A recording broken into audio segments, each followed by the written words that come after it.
Hello everyone, I'm Dr. Mallika. Welcome you all for the Facebook Live session. Here we have one of the best radiation oncologists, Dr. Monica ma'am. After completing her MBBS from the prestigious Konasima Institute of Medical Sciences and Research Foundation, Amalapuram, she has pursued her post-graduation in radiation oncology from GSL Medical College and General Hospital, Rajahmundry.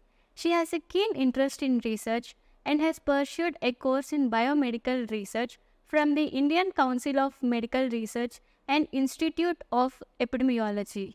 She has published several papers and delivered professional talks in various scientific forums. Today we have Dr. Monica ma'am to discuss about cervical cancer. We welcome you ma'am on behalf of AOI Guntur. Thank you. Thanks for your intro. Hello everyone. I'm Dr. Monica, radiation oncologist from AOI Guntur. Ma'am, first of all, what is cervical cancer? First of all, cancer. What is cancer? Cancer means any abnormal growth of cells will known as cancer. If it is site specific, which occurs at if any abnormal growth of cells occurs at cervix or else squamous columnar junction of cervix, we call it a cervical cancer. Ma'am, what is its incidence in India? In India, its instance is its second most common cancer in India, whereas in the whole world, it is the fourth most common gynecological cancer. Ma'am, what are the main reasons for cervical cancer? Cervical cancers, the most common reasons is due to HPV infections. HPV is a double stranded virus. It is a viral infection which occurs usually at the age group of 25 to 35 years. After infection, it leads to cancer after 10 years, that is around 45 to 55 years age group. The most commonly we will see in around 45 to 55 years age group of patients, which occurs due to HPV. Apart from HPV, other common reasons are multigravida, whereas in India it's the most common, that is multigravida, more than two children, and poor socio-economic status, and also a male partner having penile cancers or any sexually transmitted diseases, and like chlamydia or gonorrhea. These will also lead to cervical cancers or due to HPV infections, most common causes. Ma'am, what are the specific symptoms for this cancer? Specific symptom, most commonly patients also complain with most common symptoms intermenstrual bleeding, as well as heavy menstrual flow, that is menorrhagia, and intermenstrual bleeding, and also postcoital bleeding. These are the most common symptoms we can see. Apart from this, some due to in advanced stages like advanced stage, the most common symptoms are bowel obstruction or any renal failure conditions, or some rectal bleeding. These are the advanced symptoms. Ma'am, how can we diagnose this cancer? Diagnosis is through HPV, as it's the most common causes HPV. Its diagnosis also to diagnose the HPV strains through by HPV testing, or else in earliest pap smear. Well, it acts as a screening. Pap smear and HPV testing, or co-testing, or any biopsy is the most common investigation to diagnose any cancer. So biopsy from the squamous columnar junction is most commonly will get to get a diagnosis. Ma'am, what is the stage-wise treatment for cervical cancer?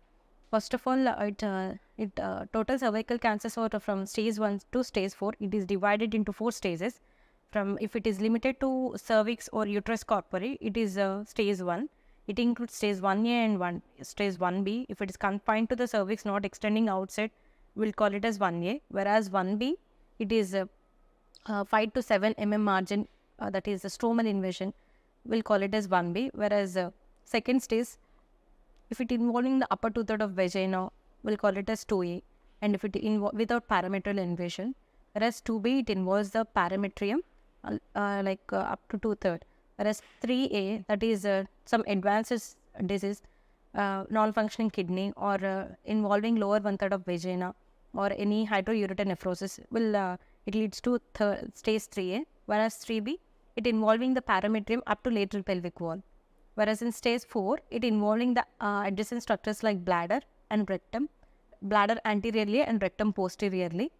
And 4B, it is a distant metastasis apart from cervix, like any other lung metastasis or liver metastasis. It is the stage 4B.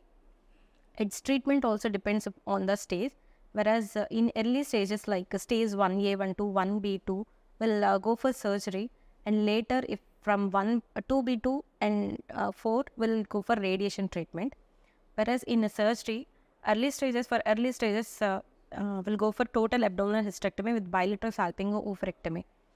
If it any conditions like if it is some risk factors or there after surgery, we can also rule out those risk factors like uh, tumor size and also depth of penetration, and any lymph nodal involvement will lead to further treatment like radiation.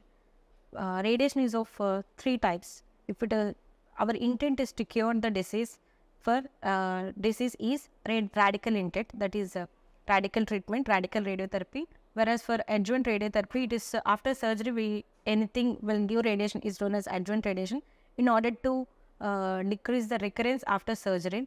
Whereas palliative intent, it is only for pain relief. It is not treatment to cure, but we can relieve the symptoms like bowel obstruction and heavy menstrual flow.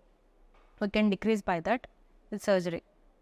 Whereas from radiation, stage 2B to stage 4A will consider for radiation to cure the disease. So total we can give a total dose of 50 gray. Total cervix should receive 80 to 90 gray to the tumor in order to cure the disease. It is of 2 types, like teletherapy, that is external beam radiotherapy, and also brachytherapy. For external beam radiotherapy will give us total dose of 50 gray in 25 sessions, that is 25 radiations will give. For along with that, chemotherapy will also, to increase the radiation effectiveness, will give chemotherapy. And also brachytherapy, it is the inside treatment. We are placing the radioisotopes inside the cavity in order to, with the less side effects and more curability. Brachytherapy will also do in 3 sessions. Whereas chemotherapy will act as to enhance the radiation activity, will give chemotherapy. Finally, how can we prevent this cancer? Is there any vaccination available? Yes, in India, vaccination is available. We can prevent the disease as most common symptoms. Which are most common symptoms? We have to reduce those causes. Like in India, it's most commonly due to, as previously said, poor socioeconomic status and multigravida. These are the most common in India. So we have to control birth controlling pills or in order to reduce number of pregnancies. So along with that, vaccination is also available. Vaccination is of bivalent vaccination, quadrivalent vaccination, and monovalent vaccination. Bivalent means it is against 2 HPV types, that is HPV 16 and 18, which are most common type in cervical cancers. Whereas quadrivalent means it against 4 HPV types like 6, 11, 16, 18, which are most common causes for cervical cancer along with genital warts. Whereas in quadrivalent vaccine, which is most commonly, it is against 9 subtypes of HPV. Will give monovalent vaccination. Dosage of vaccination? These doses are from, we can give vaccination from 9 years old to 45 years old age group. If you start at 9 to 14 years, only 2 doses is enough. That is at 0 and first month.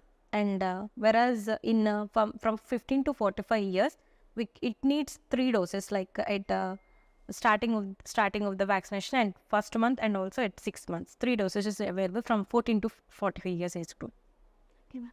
Thank you, ma'am, for sharing this useful information on cervical cancer. Thank you. Thank you.